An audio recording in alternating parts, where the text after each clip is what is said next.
Mas ame. A maior carência da igreja hoje é de pastores que amam. A maior necessidade da igreja hoje é de ver na vida dos seus líderes uma verdadeira expressão de amor. E a maior necessidade do mundo em relação à nossa igreja é ver que nós somos uma igreja que ama, um povo que ama. Guarde isso no seu coração. O mais forte argumento em favor do Evangelho é o cristão que ama, que é amável, como diz Ellen White. Por isso que Jesus falou assim: nisto, se vocês tiverem amor uns aos outros, nisso todos conhecerão que vocês são meus discípulos. Não tem nada mais forte para convencer o mundo de que esta é a igreja de Deus do que se nós nos amarmos uns aos outros. Não é natural no coração humano amar. A gente tem uma inclinação para o egoísmo, é para o ódio, é para a indiferença, é para o desprezo, é para o preconceito. Só quando o Senhor está presente e transforma nosso coração, nossa mente, aí sim é que nós amamos de verdade. Então a razão por que o mundo se convence de que nós somos o povo de Deus é que o mundo sabe que para amar de verdade é preciso ter Deus no coração.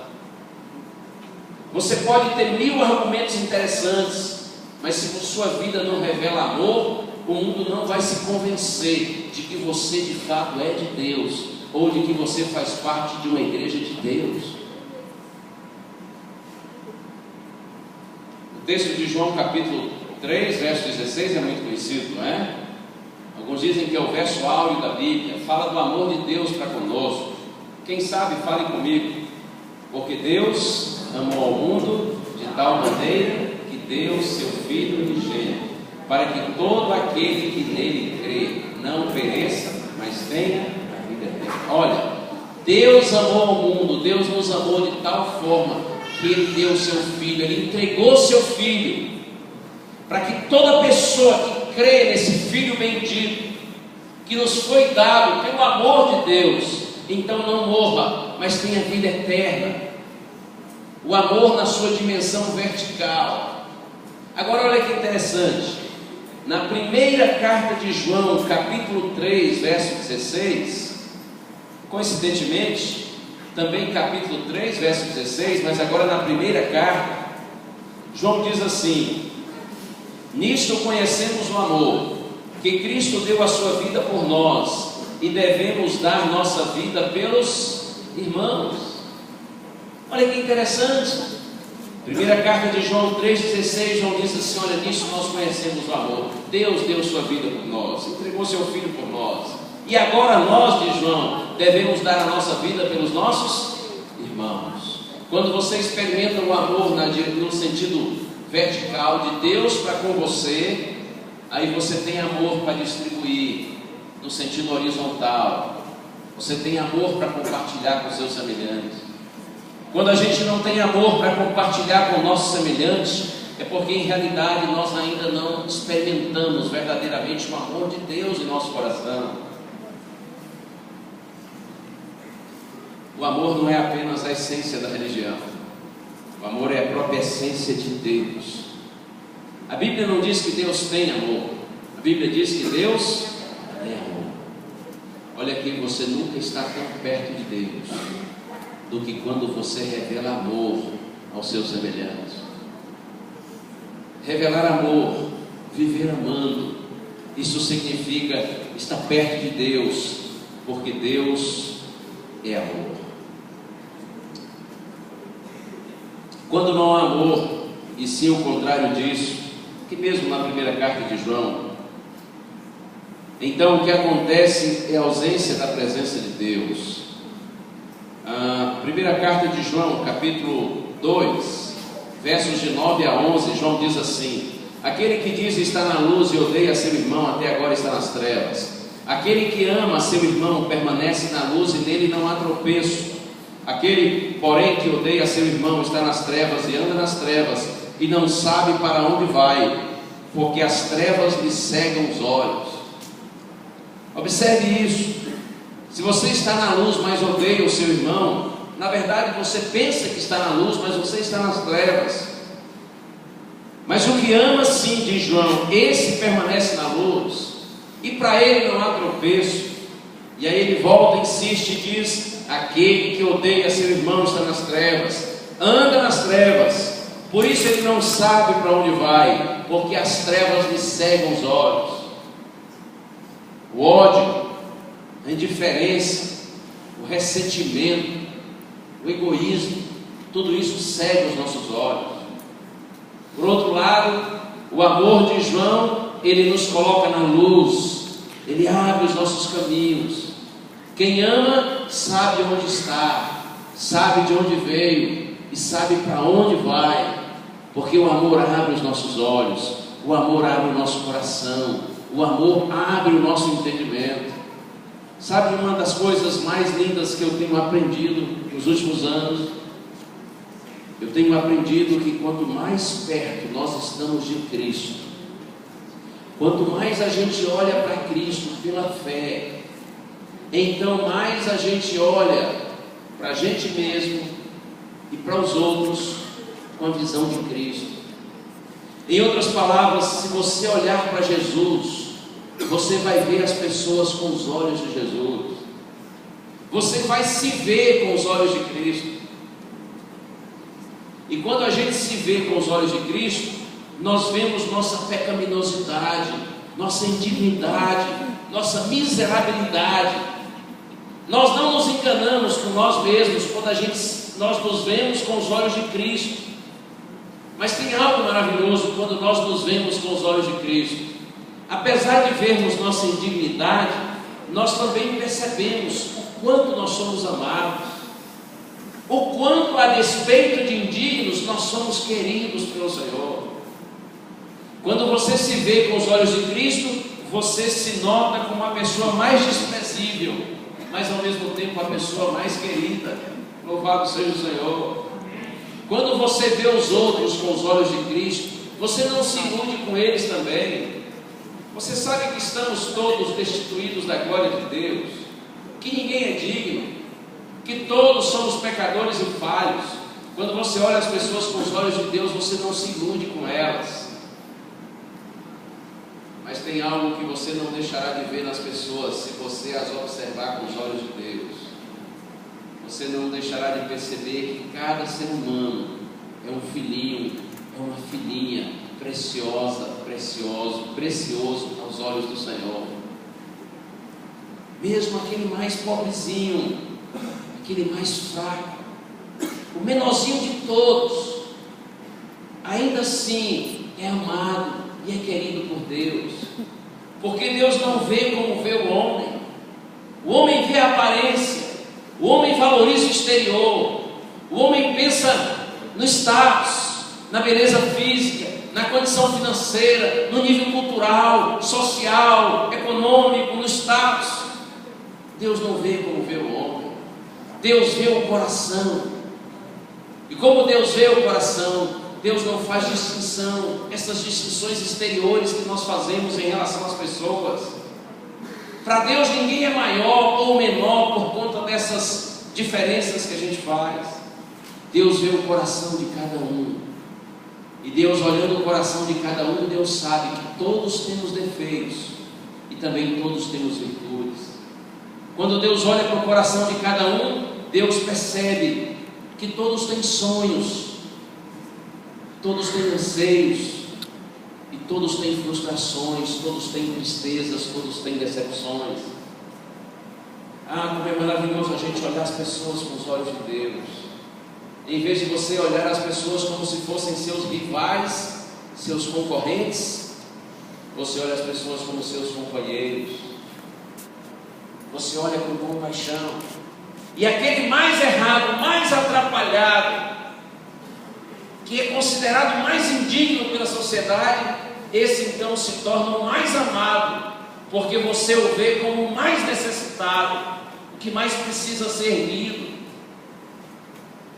Eu acho que isso é tão lindo, quando a gente se vê e vê os outros com os olhos de Deus.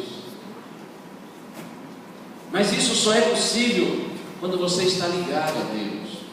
quando você tem comunhão com Ele, quando sua religião é mais do que teoria, é mais do que argumentos bíblicos e teológicos, quando sua religião é mais do que formalidade, mais do que cerimônias, quando sua religião é uma experiência de conversão e seu coração está banhado na graça de Cristo, então você se vê e vê os outros com os olhos de Deus.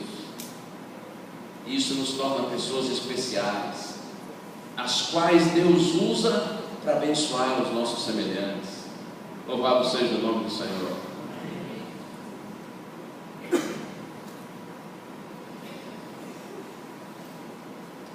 Eu gosto de um pensamento de alguém que disse assim: não permitirei que os homens me rebaixem, fazendo com que eu os odeie.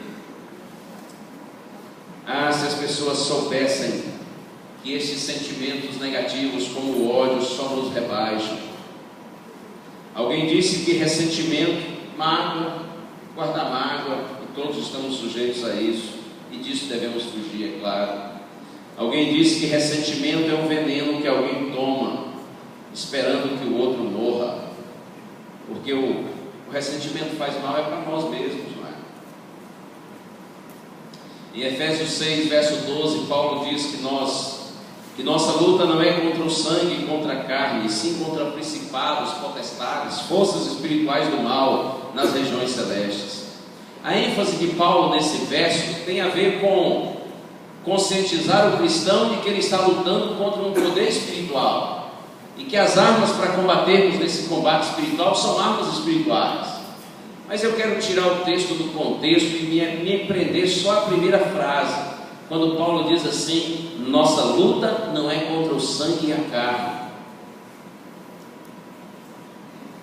É bom a gente lembrar disso de vez em quando, porque há tantos crentes que estão habituados a lutar contra pessoas, quando na verdade todos nós devemos lutar contra o nosso arqui-inimigo, que é o diabo. As pessoas, em vez de serem combatidas por nós, elas devem ser amadas, elas devem ser compreendidas, elas devem ser ajudadas. Nossa luta não é contra o sangue, nem contra a carne. Irmãos, é verdade que Deus odeia o pecado, Deus tem aversão pelo pecado, mas nunca se esqueça que todo pecador, por mais pecador que seja, será sempre amado pelo Senhor. Nós temos uma dificuldade muito grande de fazermos separação entre aceitar a pessoa e aceitar as atitudes da pessoa. Você tem todo o direito de não aceitar as atitudes da pessoa, porque você pensa de maneira diferente dela, e é até possível que você esteja certo e ela errada, mas você e eu, nenhum de nós temos o direito de rejeitarmos as pessoas, porque se nem o próprio Deus as rejeita, quem somos nós para rejeitá-las? Precisamos saber fazer diferenciação entre a pessoa e suas atitudes. O fato de você amar alguém não significa necessariamente que você está concordando com suas atitudes, mas por favor não despreze a pessoa por desprezar as atitudes dela, até porque se nós desprezarmos as pessoas, como nós iríamos conquistá-las, irmãos, para o amor de Deus? O maior exemplo de compaixão, de aceitação, de perdão, de compreensão que nós temos é o próprio Senhor Jesus Cristo.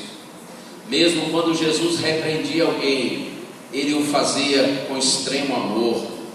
No livro O Desejado de Todas as Nações, Ellen White diz que quando Jesus chamou os escribas e fariseus de hipócritas, quando Jesus os repreendeu, Ellen White diz que Jesus falava, proferia aquelas palavras com lágrimas na voz. Eu acho bonita essa expressão, Jesus falando, repreendendo com lágrimas na voz. Significa que, a despeito de sua repreensão ser forte, era movida por um profundo amor. Ellen White diz que quando Cristo pegou o chicote e saiu expulsando os cambistas do templo, Ellen White diz que o rosto de Cristo estava iluminado. Então aqui vem um ensinamento para nós todos. Quando você sentir necessidade de repreender alguém, repreenda. Antes, no entanto, passe diante do espelho. E se você perceber que seu rosto está iluminado, vá em frente. Se perceber que não está iluminado, então recue, porque você poderá estar dizendo palavras certas, com motivos errados, com motivos impuros. E se você passar diante do espelho e perceber que seu rosto está iluminado, vai e repreenda, mas lembre-se de repreender com lágrimas na voz, porque até quando a gente repreende, a gente deve fazer isso num ato de amor. Quanto mais próximos de Jesus, como eu disse, mais nós oraremos os outros com a visão de Deus. Nós teremos a sensibilidade de perceber além daquilo que os olhos veem e além daquilo que os ouvidos ouvem. Nós notaremos muitas vezes que por trás da grosseria, das ofensas, da rebeldia, da incredulidade, há uma pessoa que se sente insegura, solitária e desesperada. Provérbios 14, verso 13, Salomão diz: até no riso tem dor o coração. Significa dizer que todos nós, seres humanos, temos lágrimas escondidas por trás dos nossos sorrisos. Assim a vida. Estamos todos envolvidos nessa difícil e triste realidade, e muitos, não tendo uma compreensão mais ampla, eles extravasam suas tristezas praticando o mal para os outros e para si mesmos. Mas estes que assim procedem precisam ser compreendidos e amados por nós. Jesus também é um exemplo de compaixão. Jesus revelava empatia. Jesus se colocava sempre no lugar do outro. Jesus sentia a dor do outro. Alguém disse: você amaria seu maior inimigo se você realmente conhecesse a história dele. Além de todas essas virtudes do Mestre, outra que nós devemos ter, que nós precisamos ter, se nós realmente amamos, é disposição de perdoar o nosso semelhante. Paulo diz em Efésios 4:32: antes, sede uns para com os outros benignos, compassivos, perdoando-vos uns aos outros, como também Deus em Cristo vos perdoou. Ser benigno significa ser bondoso. A bondade é o amor em ação. Perdoar não é uma opção, mas é um mandamento. Perdoar é uma necessidade. Eu gosto do pensamento de Victor Hugo, quando ele diz: quem nega o perdão destrói a ponte por onde o perdão passará de volta. Por que isso? Porque alguém hoje precisa do seu perdão, e um dia você também precisará do perdão de alguém, porque afinal de contas todos nós erramos. Alguém disse que errar é humano e perdoar é divino, mas é bom acrescentar que negar o perdão é diabólico.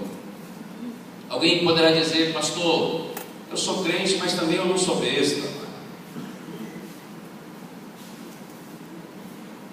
Pois eu quero dizer, desculpa-me se eu vou lhe decepcionar, mas se você realmente é crente,